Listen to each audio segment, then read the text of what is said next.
It's easy learning. This is easy learning. This is so cool stuff. I can imagine that a control room manager wants to control the situation because that's his job. Now, controlling the situation with your eyes, just by blinking your eyes, is actually mind-blowing.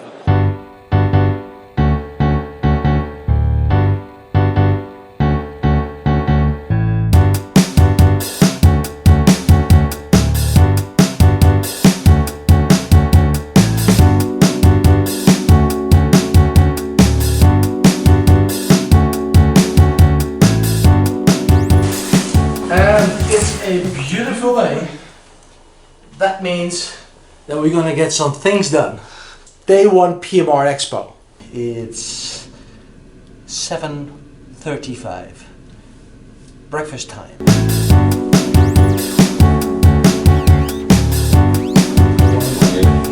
Hotel breakfast. A bunch of people in a room aiming for the buffet, which is often pretty much empty.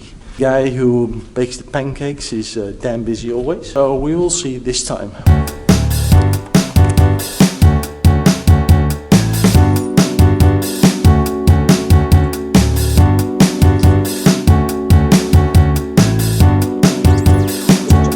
Let's see what happens. Well, I know my last name. You know your last name. Okay, it's 582.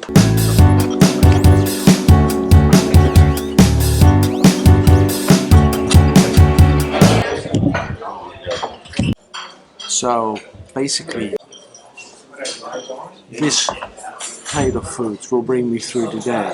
I would say, you know, we are way ahead of time. So let's enjoy a wonderful breakfast.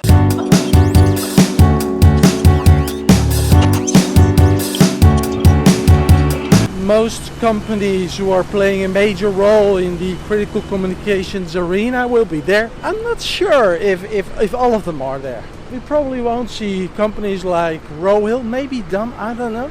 Probably they will be represented or they will share a booth. What is PMR Expo actually? It is the largest annual, well, PMR show, but it's converted to critical communications. We're also having Critical Communications Europe next year in February, and that's going to take place in Copenhagen. Each year Airbus Defence and Space has a, I would say, kind of vehicle here, a utility vehicle with all kinds of technical equipment, but this year it's rather empty. Some tight security measures, that's for the first time here in Germany. So these are more security measures.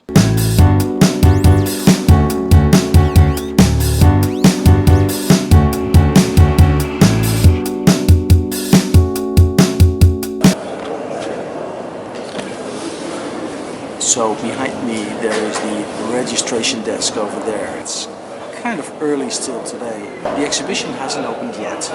So that means that we're going to do some other stuff first. We are visiting Motorola Solutions, Airbus Defence and Space. Frequentis will be at the same spot as well. TETRA Network, and we go to this Chinese Huawei is there as well. Basically, that's the way to go. I'll probably do some presentations in the Offenbach Zaal. I know, it's a pretty tight schedule. We're gonna make it today, and if we're not gonna make it, we're not gonna make it.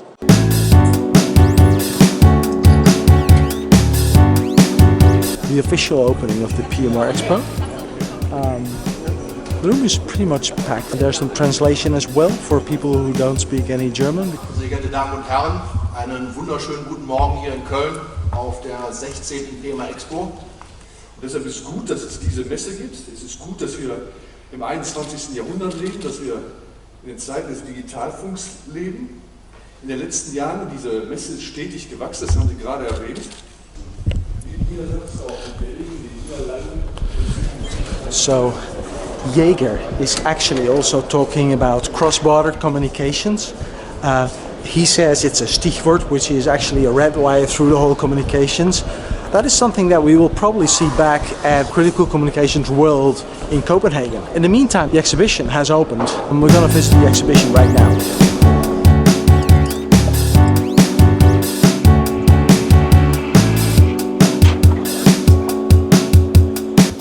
that's an old friend of mine. Detlef Remy. I have missed this guy so much. Worked with Detlef for many, many years. You did work.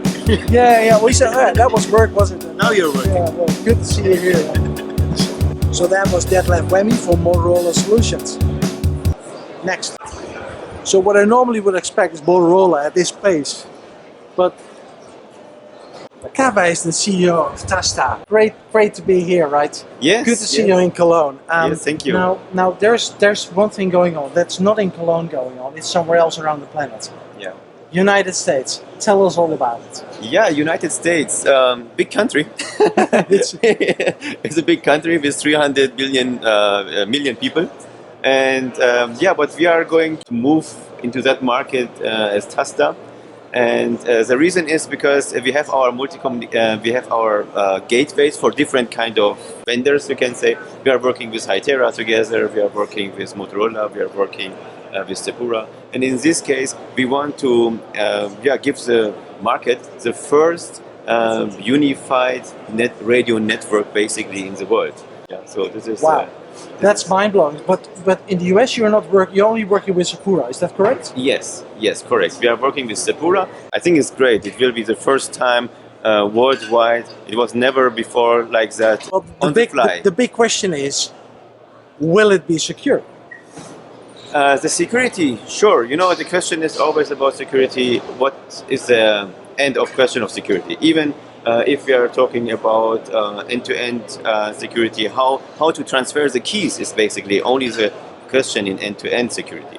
Because if I tell you now my code, this is the most secure way. If no he is code not listening, today. if he is not listening or she is not listening here, but otherwise, when I transfer it over any medium, like email, any messenger, whatever, so it has the possibility that somebody catch it. Yeah. So this is the thing.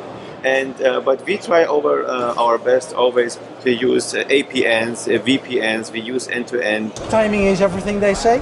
So what about this case? Basically, we are ready to move, and we are planning to implement the first networks in Q1 in the States. Wow, that's fast. Yeah. Next year, right? Yes, next year. Yeah, sure. We are not. Well, in this industry, we talk about time frames of implementation of 2 years, 3, 4, 5, 6 years. But this is in a few months. Yeah, because everything is ready. So I told you I was looking for Motorola Solutions. Here we are, and let's see how they make things happen here at the show. It's they say we're going to make things happen. So let's see what they're going to make happen. It's kind of busy here at the place, but it doesn't matter. We'll find the right person to talk to. Here, the drone. I can jump in there. Now that actually shows me live video coming from a camera above me. Can you imagine? It's immediately instant information controlled with the eye movement. That's pretty cool stuff. People in a control room in a certain situation controlling everything. So I saw some footage from IWC in Las Vegas. I saw some other footage from here. Policeman in a car controlling the environment around it, so he can control. It's mind-blowing stuff, to be honest. Okay, let's see how that works with my eyes. Okay, let's see. Nothing yet. I can see immediately how a manager is in control of a complete situation. It's easy learning. This is easy learning. This is so cool stuff.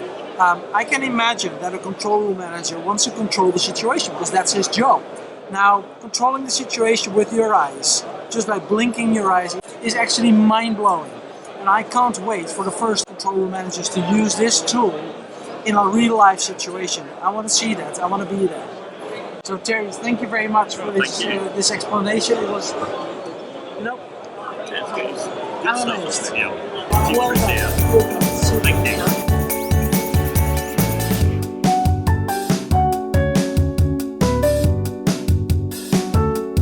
Thank you. It's Christoph Thomas.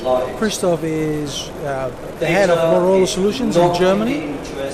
He knows what he's talking about. CEO of Motorola Germany says TETRA is dead and data kills people. Das wäre gut für Sie. 2 Stunden entfernt von mir. Ja. Zu Fuß, ja. I'm in the car with Christoph Thomas on my left and Mr. Stephen Beach on the right. Now, this is the time where they're going to disclose some important information for me. So, Christoph, no, just we'll leave that to later on. Right? Yeah, we do that after the second bottle of wine. All right, okay, after the second one.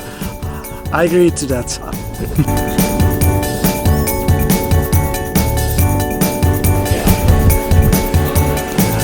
So we're heading for the Motorola press dinner, and that dinner is being served at this location.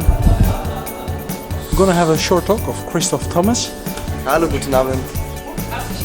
Ooh, be careful. I'm already here. Oh, sorry, yeah, you need to be careful what you're saying right now. That Kurt's a right what's it? How's that? That's Richard Bennett. Not gonna get me in trouble again, are you? Yeah, just like last time. I would like to have clarification on one thing. Okay. This afternoon, during one of the workshops or debates, you were saying a phrase that struck me actually. You said TETRA is dead. Can you give some more feedback to that statement? Because it's not dead, as we know, right? Okay. So the discussion was in a group between public safety manufacturers as well as GSM manufacturers. And yes, the statement was TETRA is dead. That statement was made before the GSM providers, manufacturers or LTE manufacturers make that statement. It is very easy for somebody to say it's no technology if they don't understand what the technology they're saying, which is not going to work, it doesn't serve, or it's going to be replaced, does. TETRA isn't dead. TETRA delivers services for public safety organizations today, tomorrow, and until 2030 and beyond. Exactly, because you got contracts. We have got contracts far way back. Yeah, we have got contracts running until beyond 2040. Yeah, exactly. But you're still investing. You got a TETRA pager, you got a new TETRA radio. And we're investing in developing TETRA functions and features. Yeah, so TETRA isn't dead, but the developers of LTE infrastructure try to make people believe TETRA is dead. So my statement was, guys, before you from the LTE provider tell me my market is dead, you killed the discussion. I killed the discussion. I want to make sure that with the statement I don't have to defend myself in the TETRA market. Yeah? So taking the wind out of their arguments. That was the main point. And that worked. It worked. It worked well, because in the end, in the discussion, the result was LTE does not provide the standards. The standardization, even the push-to-talk standardization in the release 13.14 in LTE, does not provide the function features richness we have got in the TETRA network. Exactly. Yeah, it does not provide the security. And it takes years and years to do that. And with all of those features, because only in Germany there are 3,000 features. 3,000 features on the network. On the network, right? Yes. Yeah. They are grouped in 7 groups, but there's over 3,000 features in the network. So that's why I said TETRA is dead, but believe me, dead people, dead things which are called dead sometimes live a long time.